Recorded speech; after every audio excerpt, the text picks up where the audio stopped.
Terrific. Well, welcome everyone. My name is Lisa Friedlander. I'm representing Next, powered by Schulman Rogers. Next is an innovative model for the delivery of legal services for startup and emerging growth companies. We operate in a fixed fee environment to provide our clients with predictability and reasonableness in fees, a client-centric approach, and one that is 100% focused on startups. I like to say it's by entrepreneurs for entrepreneurs. We have run companies, we are investors, and we know what it takes to launch, scale, and grow your startup. Part of what we do is add value to the ecosystem. One of the primary ways is via these fantastic Next partner webinars.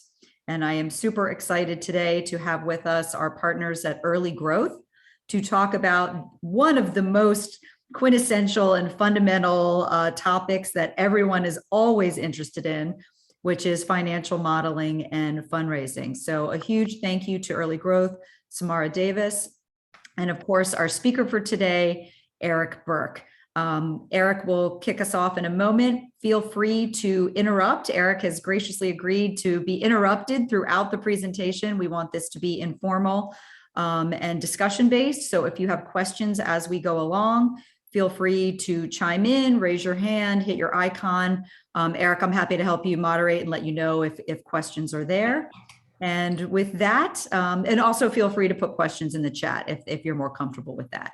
So with that, I will turn it over to you, Eric. Thank you so much. All right. Well, thank you very much. I'm really excited to be here, guys. And today we're going to really focus on financial modeling and fundraising.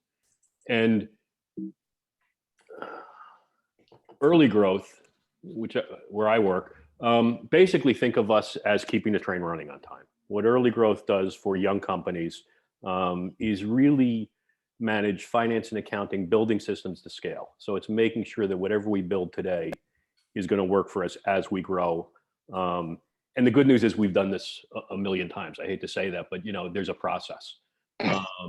So it's a good integrated system.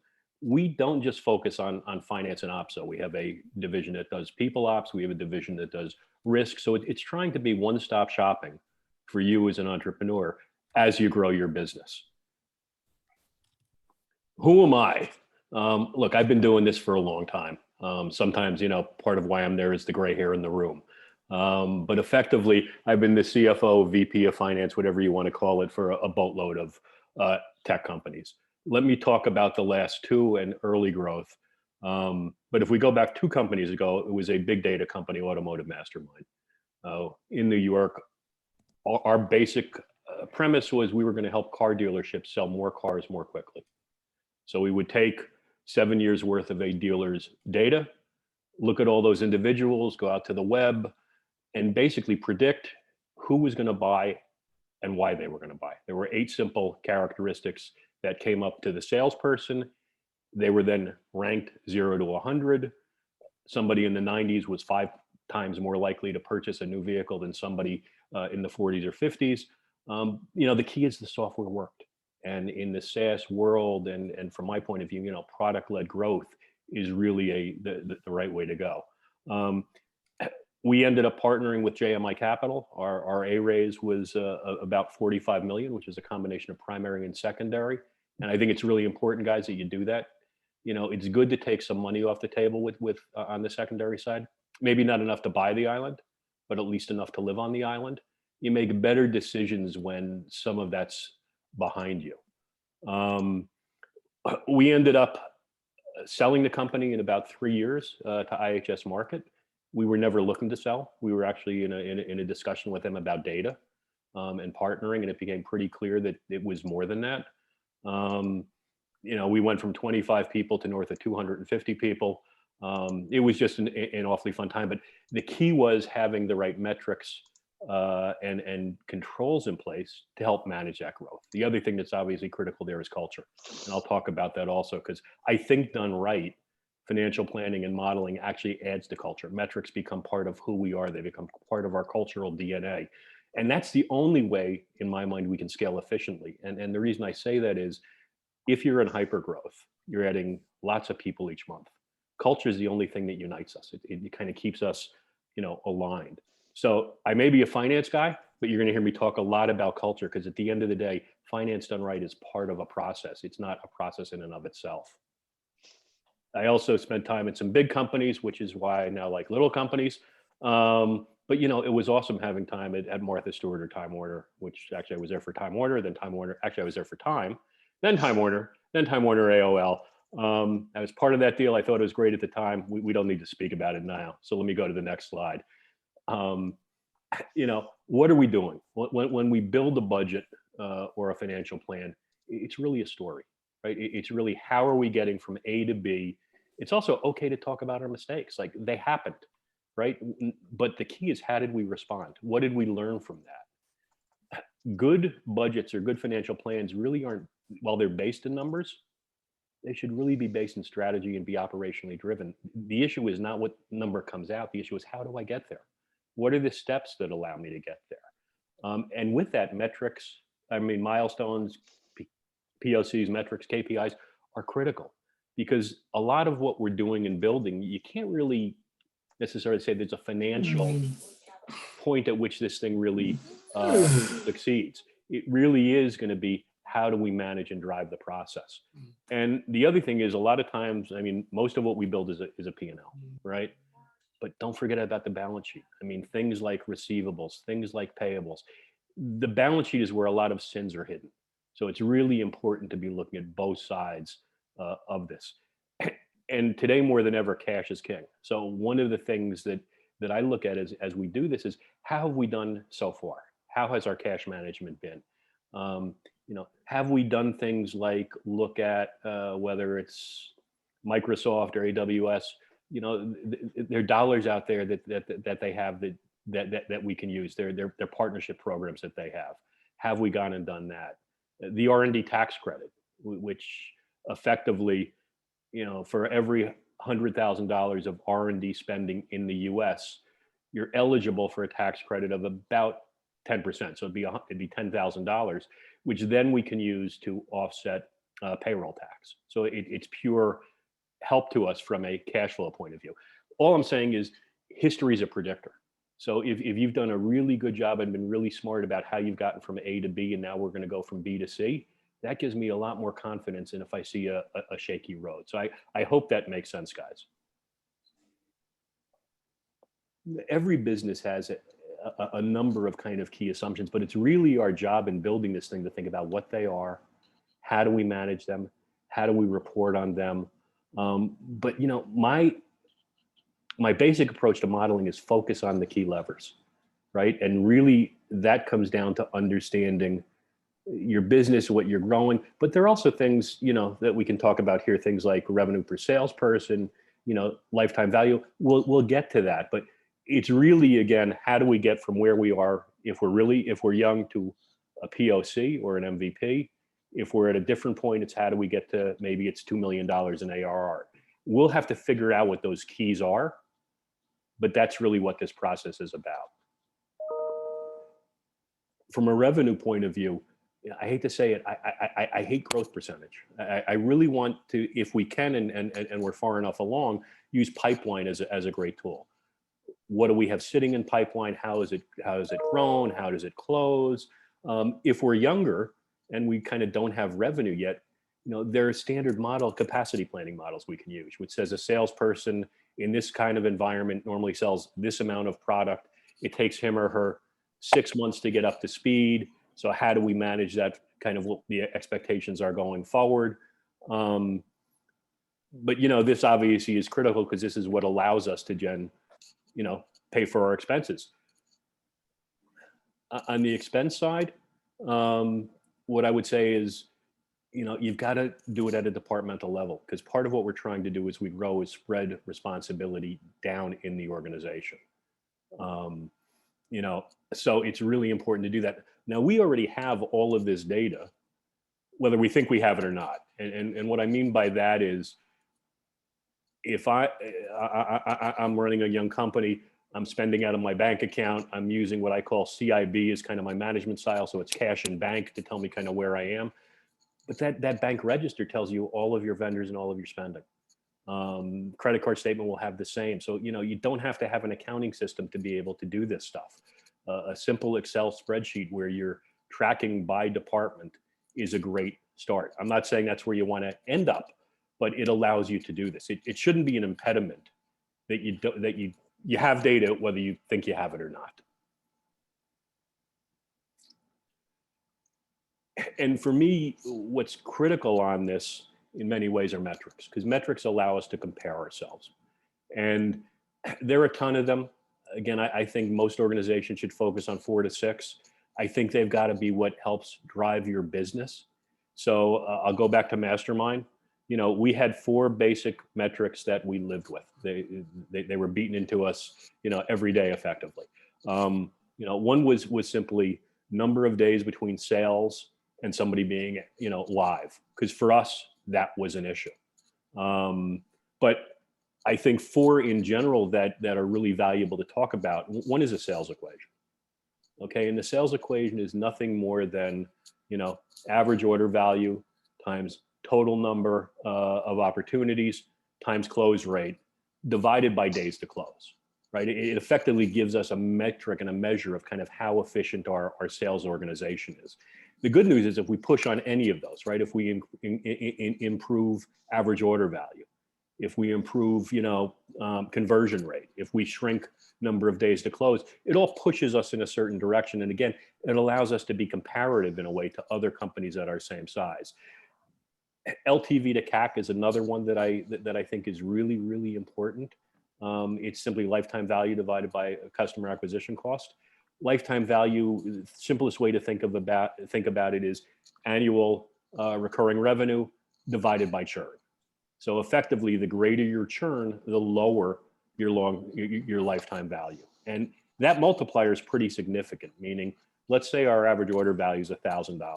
At a 5% churn, the lifetime value of that is $20,000. At an 8% churn, the lifetime value of that same is 125. So I'm sorry, 12.5. So you can see how quickly it shrinks. And if at 8%, we want to get back to kind of the same lifetime value we had at 5%. How's it going?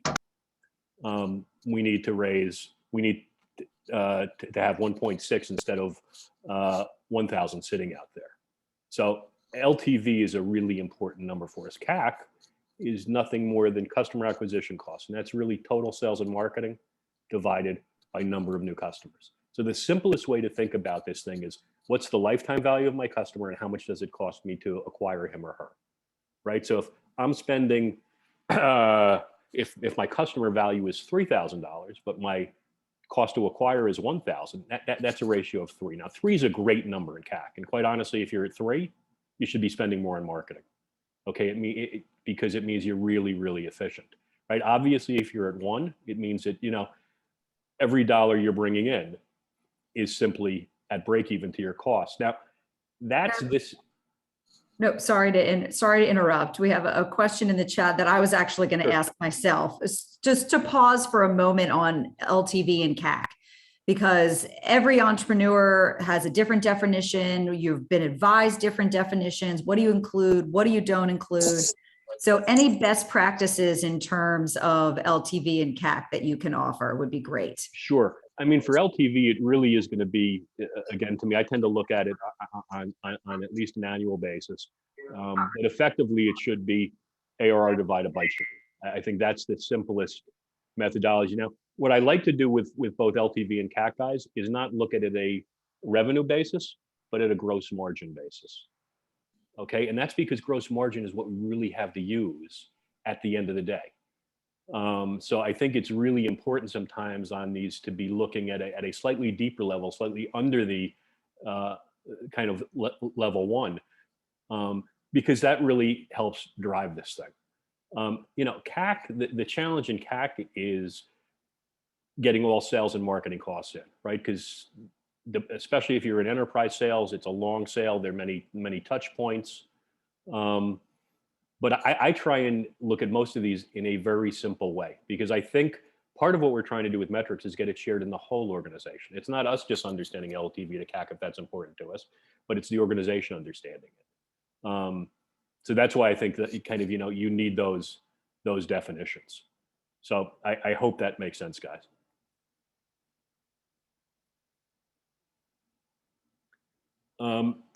If we talk about capital efficiency, which is, to me also really important, capital efficiency is effectively defined as equity and debt less cash divided by ARR, right? So it's effectively how much did it cost us? How much have we spent to get here? So if we've invested $2 million, and this is total spending, and we now have $1 million of ARR, we're at a 2-to-1 rate. If on the other hand, so it just helps us get a sense of how efficient we've been with our capital. That's great if you've actually gone and done some fundraising. Another metric I like under capital efficiency is called the burn multiple. And I think that everybody can use, guys. And that's just, what is your monthly burn divided by what's your monthly new ARR, right? What's the cost of acquiring a customer full in? And again, since it's burn, you don't have to worry about the gross margin piece. But again, it's a good way for us to try and set targets for us to get to. What it also does is allow us to compare. So there are lots of source out there to look at, what's a good capital efficiency metric? Where should I be? Where do I want to get to? The last one that I have out here is the rule of 40, and it's just a very simple way of looking at a business. It's basically saying, let me take my annual growth rate plus, excuse me, my EBITDA margin.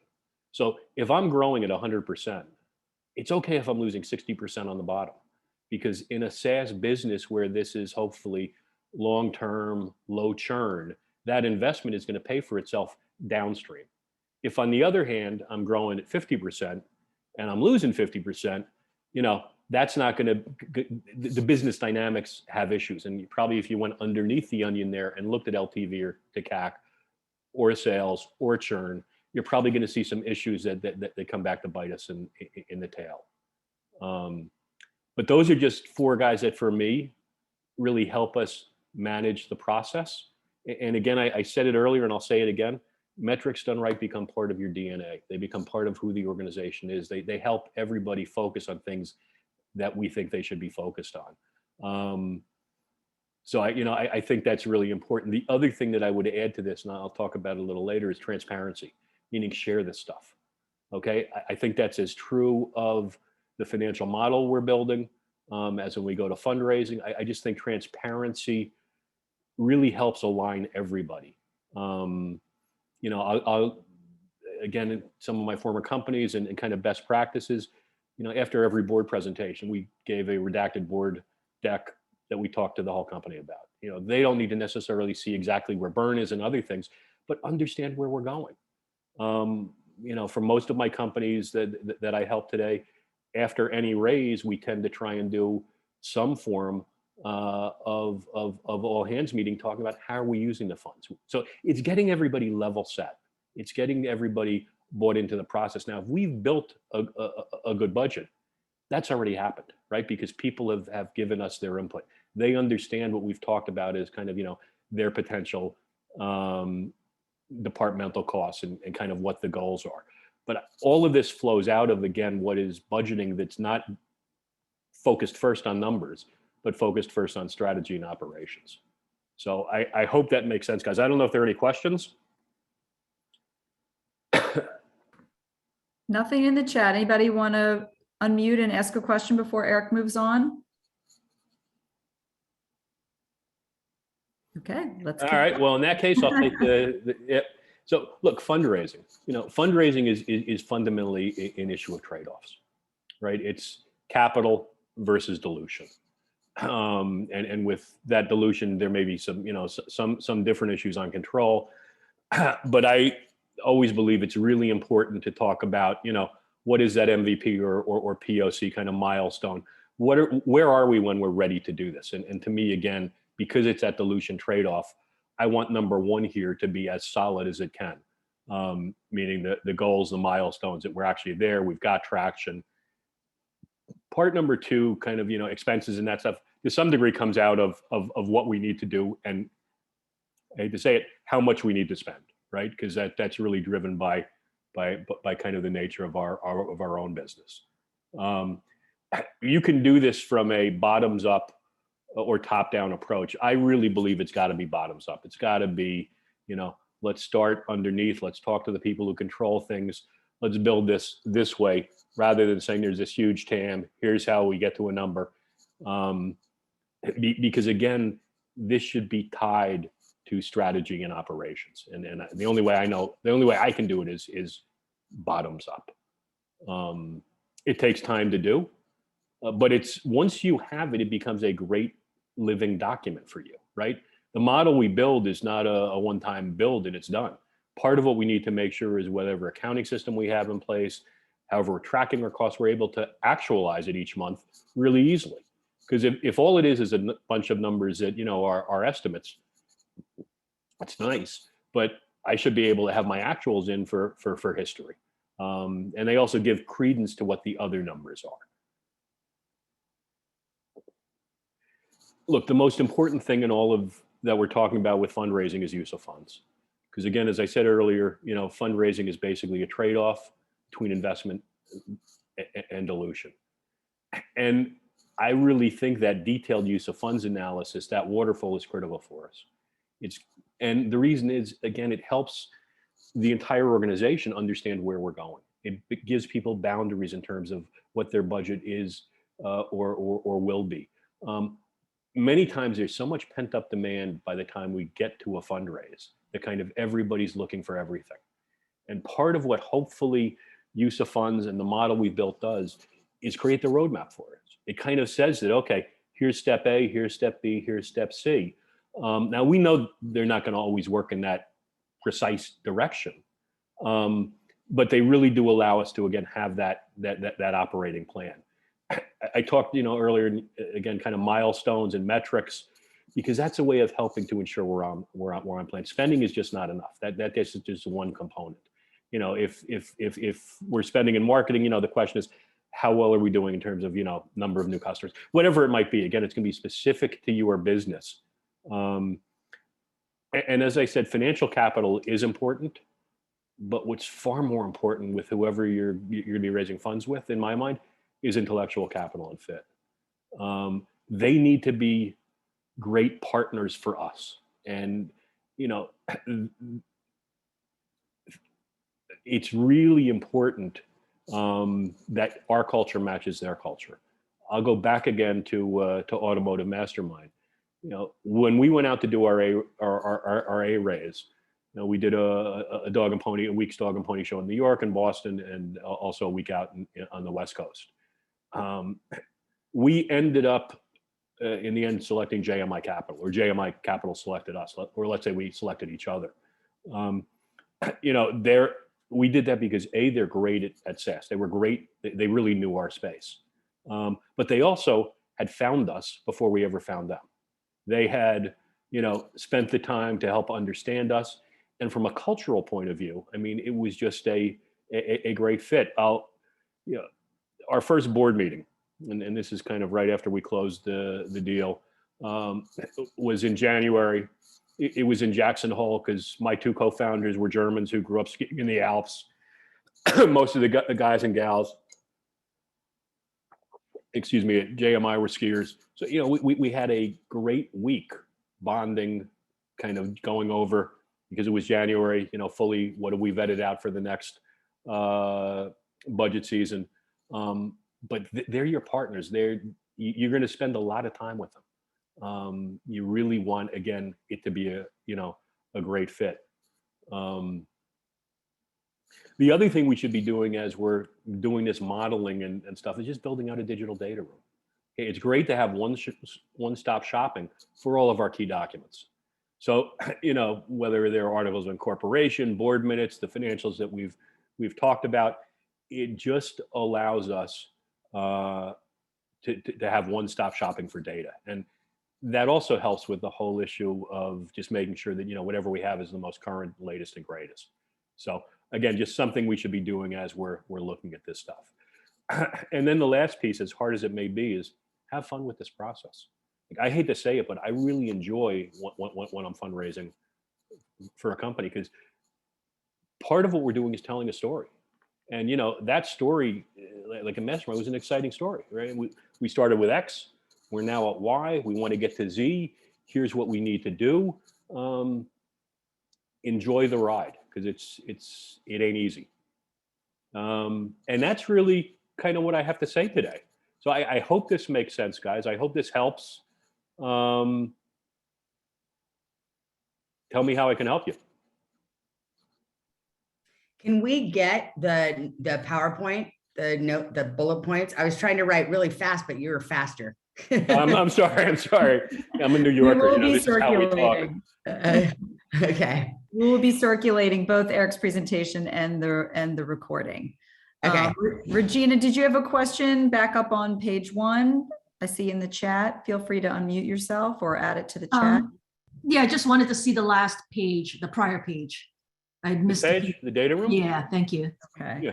And then Justin is asking, can you go over the sales equation again? Sure. I'm sorry. Let's just pop back there.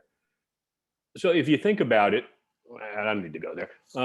But effectively, what the sales equation is doing is trying to look at. It starts with what the average order value is. So let's say our average order value is $1,000. I've got in pipeline 100 folks. I convert 5% of them. Right. So effectively, average order value times number of potential clients times conversion gives me a starting number. And then what I want to do is divide that by how long does it take to close the sale. Right. Because one of the things you tend to see is enterprise sales, which tend to be, very big numbers, are long tail. They take months and months to do. On the other hand, if you're selling to consumers, if you're selling to kind of SMB, those may be very different in terms of time to close. And it's just a way of then comparing yourself and getting a sense of where am I, but also more importantly, where do I want to go? Like if it's taking me 180 days to close a sale, to an enterprise customer, what do I need to get it down to 150? What do I need to do to get my conversion rate from 10% to 11%? Because the ripple effect is really, really large. So I hope that makes sense, man. A question from Matt, Eric. You touched on culture and it stressed how important it is, which I'm sure we all agree on. Any advice on creating a great culture? Well, look, the first thing I would say is you start with transparency. Okay, I'm a real believer in giving people, to some degree, almost more than we should. But you're trying to build a team. You're trying to build a team with, aligned perspective, aligned targets. So I always believe there are a couple of things. One, again, is a handful of metrics that everybody understands are kind of the keys to driving us. But then with transparency, it's share. I'll give you an example. One of my companies down in Lexington, Kentucky, they have their lead generation business. The day we closed their A, which for them was really their first real fundraising, the next day we had an all staff meeting. And I literally went through with the founder and with everybody. Here's the plan we built, guys. Here's how we're using this. And we need you to buy into it. Do you think we're, eating brownies and drinking Kool-Aid? Do you believe revenue can grow like this? How can you help? Because quite honestly, if we don't do this, then we got to figure other stuff out. So I'm a huge believer in sharing. The challenge of sharing is, where does it go? But I think that's really important. And the other thing is, quite honestly, guys, it starts with you. It starts at the top. Okay, you can talk a great game on culture, but if you don't live it every day, if you, it becomes really apparent. So I think it's really set by us as the management team. I think part of it is you look for people that fit that. Quite honestly, at Mastermind, at most of my companies, within 45 days, we kind of knew if a hire fit or didn't. And I hate to say it, and this is terrible, but it's a God's honest truth. If the cultural fit wasn't there, it kind of didn't matter how good they were at what they did. Okay, it just, in certain companies, you need to have both. And I really think that's true in small companies, because we're so dependent on our people. They're doing so many different things for us.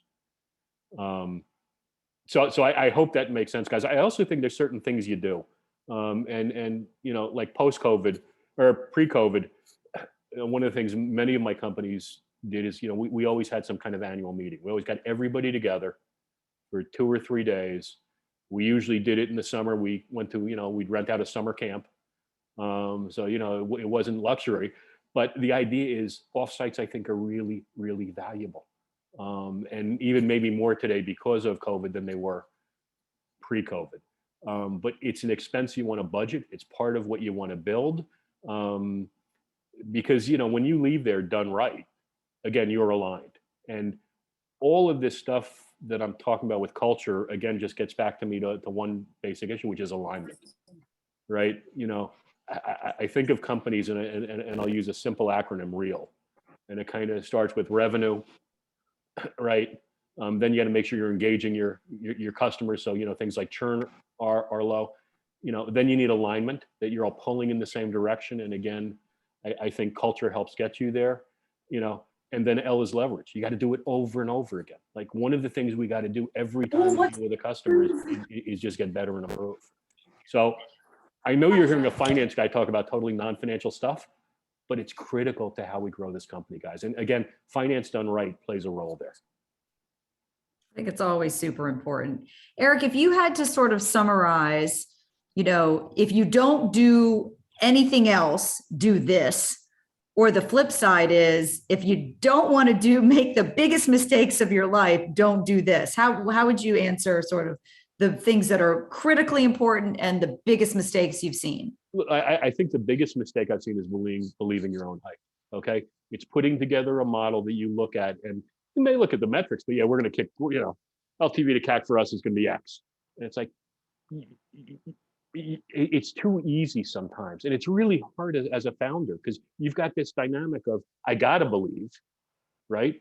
But then there's this business reality on the other side. So to me, that's probably the biggest thing I've seen. And then I hate to say it, sometimes it becomes the finger pointing of, well, marketing didn't deliver, but it doesn't matter, right? We didn't do what we said we were going to do. How do we resolve it? I think the one thing you have to have is some form of budget or financial model. Doesn't matter how complex it is, but you need something which is at the very least saying, this is what I'm going to spend month by month. Focus, guys, on the next 90 days, okay? Because you'll build it for a longer time period. But my feeling is if you don't get through 30, 60, 90, 180, 270, 360 doesn't matter. But that's a living, breathing document. The other thing I hate to say I've seen companies do, and is we hire in anticipation. And suddenly we get ourselves in a position where, for whatever reason, things take longer. You don't count your cookies baked until they're out of the oven. That's all I'm saying. So I hope that makes sense. It does. It does.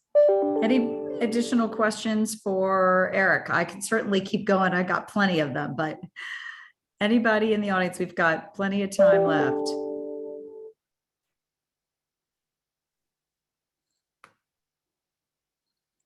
Well, here's some more from my fundraising day. Oh, Dara, did you have a question?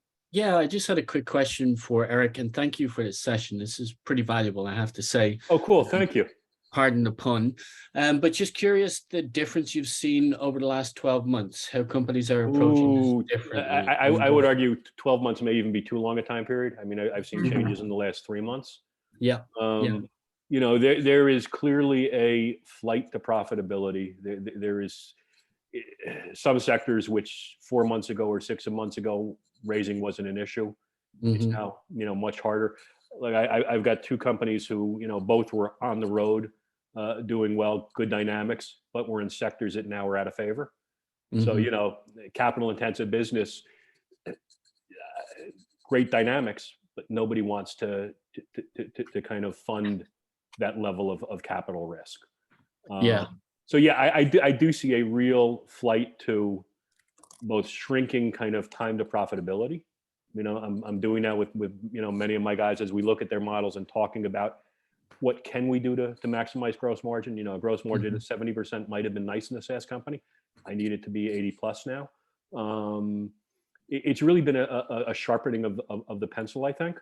Yep. I don't know if you guys have felt that. Yeah, no, we've definitely been seeing very similar. And I think if anything, probably highlights the importance of having these skills nailed, and really, as you said, having your tools sharpened to actually engage your stakeholders and give them a clear picture. Look, I think you have to. I mean, if we don't have a good budget or model, to me, it's like going into those restaurants where they give you menu without prices. Mhm. I don't like those places. Okay, they make me nervous. I don't want to order water.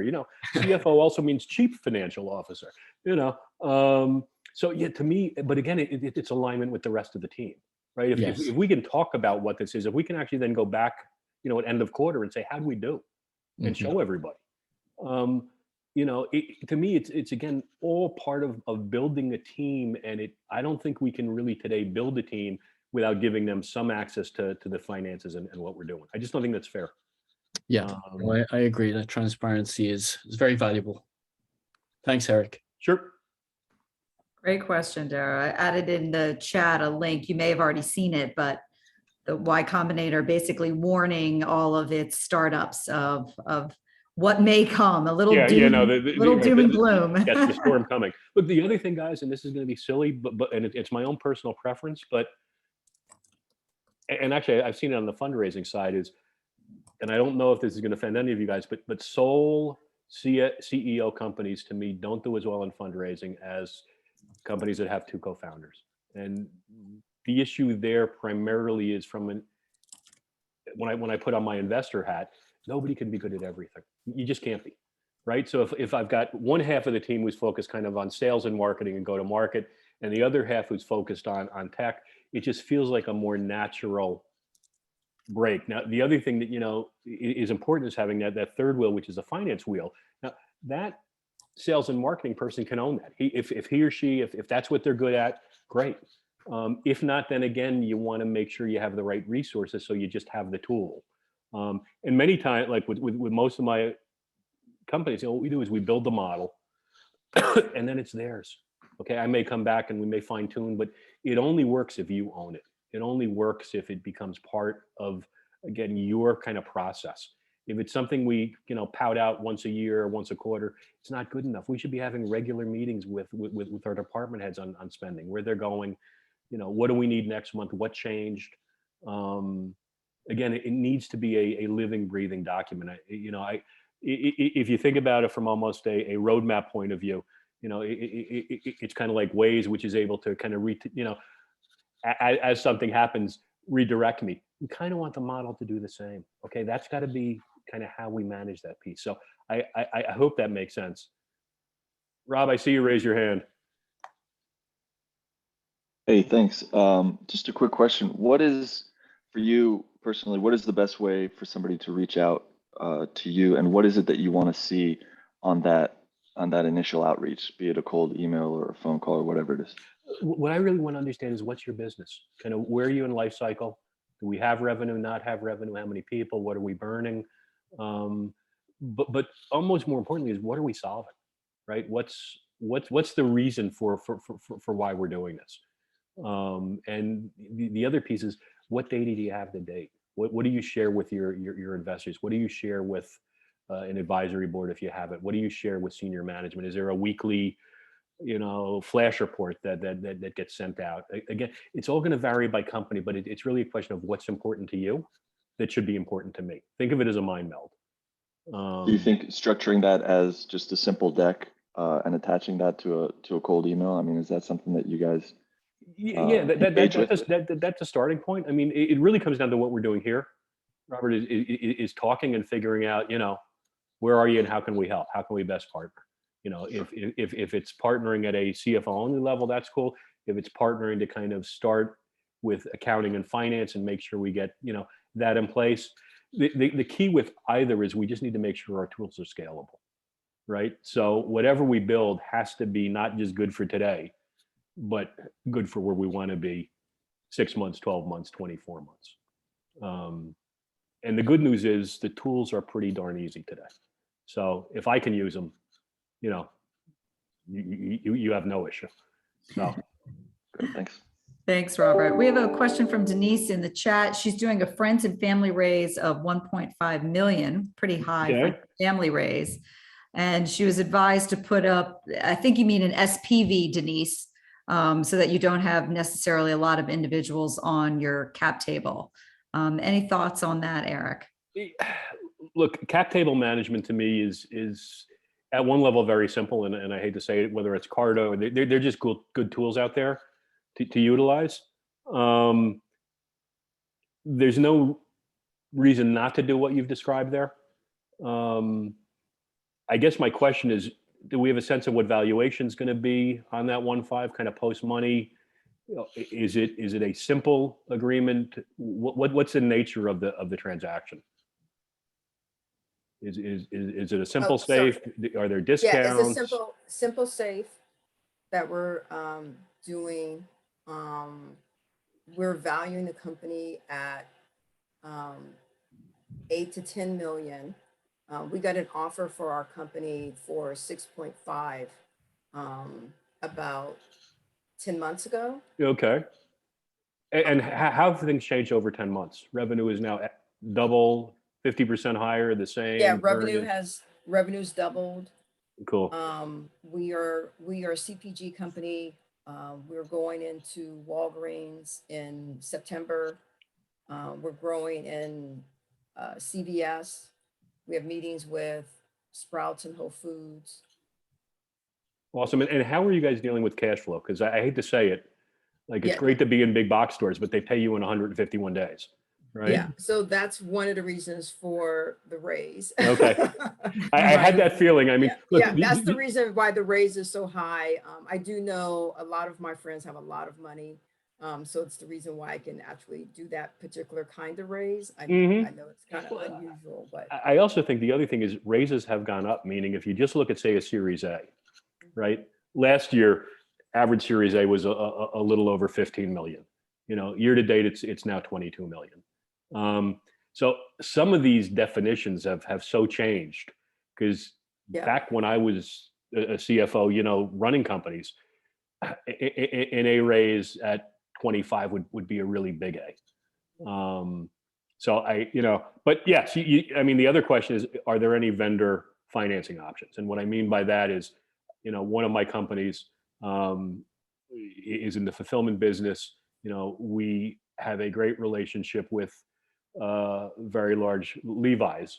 You know, but Levi's has a program which for a couple basis points, we're able to get funding quicker from them. You know, again, that's us understanding and managing and leveraging what our vendors may allow us to do. That kind of vendor funding also, you know, may help. There's there's other stuff, but look, you're in a great position because you know, you've got the revenue growth, right? How are margins?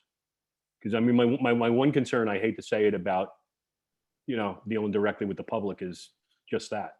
yeah, direct to cramp our consumer. margins. Yeah, we have great margins with direct to consumer.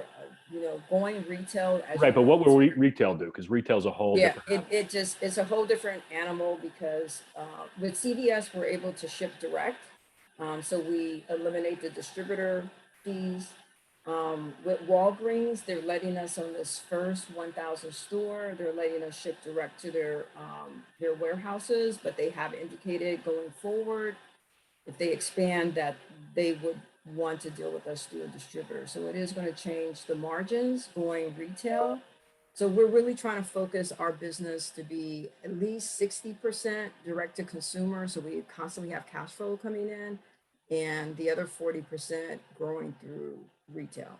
Okay. And because the kind of product we also have other audiences. So we have physician audiences. We sell a medicinal tea for menopausal women. So we sell a tea called Hot Flash Tea, Night Sweat Tea, Brain Fog Tea, and Happiness Tea. We have science behind our tea. I want happiness tea. Okay. And this all works. This is all scientifically done. We had to relocate recently operations from Taiwan to the US. That has changed our margins. You know, as you can imagine, it's more expensive to do business here, you know, co-pack here in the US. So let me ask a bad question. Is 1.5 enough? Okay. And I hate to say that, but it kind of gets back to earlier in terms of use of funds, and it's a lot of money. It's not a lot of money. Okay. And so I agree. It's not, no, I really wanted to do a 2.5 raise. And as I have gone out talking to people, everyone's like, well, what's your valuation? What's your valuation? Right. Well, And question, how big is your revenue? Because 2x on 10, it's 20, but it's still only 10 more. What's your overall revenue size? You mean like the total dollar amount? Yeah, rough numbers. If you look at, net revenue after discounts and all that good stuff. Well, I don't want to say what our revenue is. Just give me a range. Is it 100,000 to 200,000? Is it 500,000? Oh, no, it's $500,000. Okay. All right, because that also helps me just kind of put it in perspective. Exactly. Because when I hear 2x and when I hear all the things you're talking about with, big chain stores, it says to me, this has a potential to, be much bigger than that. So I will tell you something too that I've been able to do that I've leveraged, and I think it's just sort of given the times that we happen to be in. Obviously, you see, I'm a Black woman. I have been able to get away from getting slotting fees. So I have said, talk to them about what are your supplier diversity initiatives, what are you doing, and so I've actually literally negotiated. I mean, they said I had to pay them. But I've come back and negotiated not paying slotting fees, reducing down my trade percentage. It's all part of managing the business, right? We've got to, exactly. Every dollar I save on gross margin allows me to do something with it. Exactly. Right? And getting paid quicker. So to your point, I know what the standards are. I used to do a lot of work with Walmart. So I kind of know how all that kind of works. Yeah, no, I hate to say it. I lived the Target issue where it literally was 151 days. Yeah. And it's like, this isn't absurd. Okay. Exactly. And how do you expect me to grow with you, which is what you want to do? Yep. And especially if you're coming back, ordering more product. Well, but that's it. This was a consumer products good company. And perhaps you guys, there's just one more question and then I want to make sure we get to them all. So Denise, absolutely feel free to follow up with Eric separately. It's exciting where your company is. I think I remember meeting you or hearing about it a while back. So congrats on all the success. Yeah, fantastic. Justin is asking. Let me just one more thing. Sure. For what you're raising. The other thing you may want to look at is family offices. Okay, because they can write a bigger check than that, and there are family offices who kind of focus on women's health and those kinds of issues. So it just may be another source for you to look at. Well, and for that matter, crowdfunding, right? Get your customers and your investors. Yeah, I mean, raise 5 million. Right. There's a group out of LA, Kairos. They're a family office, and they're very involved with women health issues, and indeed, have helped fund a company. I hate to say it, that may be in competition with you, but helping women with menopause issues and those kinds of things. So there may be sources outside of family and friends before we talk to kind of the next level of professional investors where family offices fit in between. Okay. Thank you so much, Eric. Thanks, Denise. Justin is asking, what are the most important metrics for a pre-revenue company to, one, share their story, and then two, basically raise a pre-seed or seed round? Like, what are the key metrics for an early stage company? I mean, for early stage, it's a couple things. It's one, what are we solving? Kind of how big is the TAM? But I think it really gets down to, how do I get to an MVP? How do I get to POC? How do I get to something that you can see, I believe, that truly is enough of the product for me to see it, feel it, touch it, kick it, and believe in it? Because that's really where you want to get to, right? The idea is not to go from 0 to 10 million. We've got to kind of go from 0 to product. And then once we have product, we can now begin to launch revenue and customers. So to me, it's really, what are those POCs or, proof points? How quickly do we get there? And what do they tell us? How are they good leading indicators? Does that make sense, man? Or again, am I drinking, Kool-Aid and eating brownies? No, that makes sense. We have, it's an LGBTQ telehealth platform that serves mental health, and we have about 1,200 providers wanting to join our platform. We're addressing some technology issues right now, and we have 625,000 committed to a $2.5 million seed round, but those commitments aren't coming through until they see other commitments Yes. equaling half of what we're going to do. And I say, well, it's hard to get the providers and their patients onto our platform that want to be on the platform unless we have a little bit more money to actually fund the people to do it. Yep. And it's also the issue of who wants to be the lead or doesn't want to be the lead. Kind of once you have a lead, everybody else joins Well, in. one right? $500,000 identified lead, and it's. But I'm saying lead investor. Is that going to be the lead investor? All right. So at least in my experience, once you have a lead investor, many times, you kind of go back to who's ever sitting out there and go, okay, I already have term sheet one in. Everything else is closing in. That helps but what we're looking at now, situation wise, is people want to see revenue at the early stage, and it's very challenging to get to revenue without at least a little extra capital. So we're finding ourselves in sort of a mini bridge round, which I'd rather not be in. But it's also part of the I hate to say it, where we are today. And I've got a company, one of my companies right now, we're doing the same thing. We went out, we were in the midst of raising $9 million. Investors came back and said, we feel a little more comfortable at maybe 3 or 4, which for this is then, effectively a bridge. We've modeled that. The other thing we did was go back and model kind of how quickly can we get to profitability? What levers do we need to pull? How comfortable are we doing that? To be able to show investors, we've thought through this with you. We understand your challenges. I'm assuming you guys have some form of advisory board. I mean, it just, Yes. Make sure you have the other tools in place which say we're legitimate. It's funny you say that. Everybody who signed on to give us money says we're legitimate. They just don't want to be the first one to the proverbial party. Okay. And I hate to say it, some of that is the nature of where we are right now. It is. Because we're in different times. But again, it's a question of how much do you believe and how convincing and how real is that model we built, which says, the revenue model is that subscribers pay us on a monthly basis. Both subscribers from the patient and provider side. So it's a two-sided marketplace. Okay. So providers pay us X to be on the site and subscribers pay Y to actually use the site. Is that? Yeah. So again, the issue is going to be ROI, right? Because from the provider point of view, and this is the hard part of building this thing. It's a catch-22. Right? As a provider, you're charging me X. Well, I'm going to divide X by number of new patients, and that's effectively my cost here. That's got to be at a certain number for me to be happy. And I just don't know enough about the dynamics of the business to kind of know what that funnel needs to be from the physician's perspective or provider's perspective. Well, I'm a former healthcare trial lawyer, and as they say it always, the answer to every question is it depends. And every provider is telling us different things of what they want, and we can't solve the problem for everyone. Otherwise, we're solving nothing. But and we also have to decide in a way what's important to them. Meaning, yes. Part of our job here is to help drive and guide them to how to utilize this efficiently and effectively.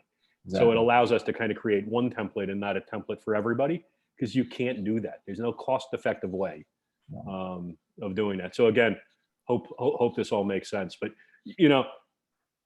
do you have paid customers now? No, we don't, because of technology issue, but we're fixing that in the next few weeks. So we're doing a mini raise to get a strike team in place to fix the technology issue from our current investor base. Okay. It's an interesting, challenging time, but exciting too. So their customers, literally 1,200 providers want to join, but other providers want to see other providers on the platform. It's all that issue of proof of concept, right? Again, nobody wants to be the first one in the pool because I don't know how cold it is. But it's refreshing, I swear. Yeah, but your refreshing is my cold. Okay, so and again, without a model telling me how I'm getting from cold to warm, without kind of really being able to look and say, I'm going to add X free physicians this month. I mean, it may be a freemium model we need to do, which is, they start at X and then they go to Y. Yeah, we're exploring that. And some providers are even willing to do testimonial videos to help market, because some providers don't feel comfortable if I sell to them, but they do if other providers do. Mm-hmm. And that's all part of getting go-to-market in sync. And that, again, is going back to where we started with this financial model, right? So for you guys, to me, the critical 60, 90, 180 day issue is cash / tech funding / physician and customer acquisition, right? So it's a question of how do we model that with what we have, you know, to be comfortable that there's still money in the bank and get to a point where I think this is a good enough POC. Thank you very much. Cool, thanks. Thanks, Justin. Good luck to you. Certainly a place that many, many, many entrepreneurs have been in and many will continue to be in. Well, and guys, it also is not just small companies, okay? I mean, I've got big companies that are dealing with, you know, same issues of the world has changed. How do we manage? This is not just startups. These are guys who, you know, have done Series A, and expectation was, okay, with that, we're going to do this. Well, now the expectation is, no, you're going to slow that down, okay? Because the board has said, reduce burn. So it's not unique to just our environment here, guys. That's all.